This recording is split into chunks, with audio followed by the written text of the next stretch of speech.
مونږ موسی علیه السلام د 10 شپو ورځو لپاره د سینا غره ته غوښتی او وروسته مو 10 ورځې نورې زیاتې کړې. په دې ترتیب د هغه د رب ټاکلې موده پوره 40 ورځې شوه. موسی علیه السلام د تلو په وخت کې خپل ورور هارون ته وویل له ما څخه وروسته ته زما په قوم کې زما قایم مقام اوسه او د اصلاح فعالیت کوه او د ورانکارو په لاره مه ځه. کله چې هغه زموږ په ټاکلې نیټه راورسېد او د هغه رب له هغه سره خبرې وکړې نو هغه هیله وکړه چې ای پروردګار ما ته د لیدو چانس راکړه چې زه تا وګورم.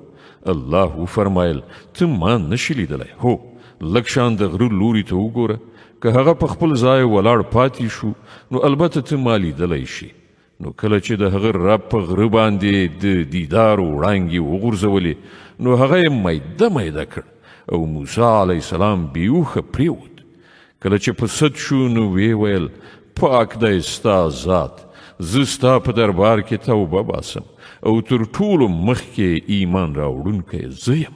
الله وفرمایل ای موسی ما ته د خپل پیغمبرۍ او له ما سره د خبرې کولو په سبب په ټولو خلکو غوره کړی، نو څه چې زه درکړم هغه واخله او شکر ادا کړه.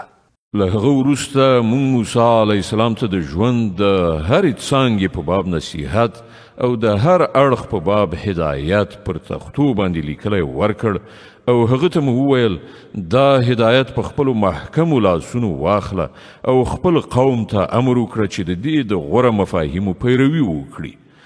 ژر به زه تاسو ته د فاسقانو کور در وښیم.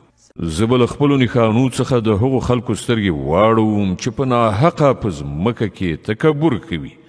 هغوی که هره نښانه وګوري هېڅکله به پرې ایمان را نه وړي. که سمه لاره یې په مخه ورشي نو هغه به غوره نه کړي او که کږه لاره یې تر سترګو شي نو په هغې باندې به وخوځي، ځکه چې هغوی زموږ نښانې دروغ وګڼلې او له هغو څخه یې بې پروایي وکړه.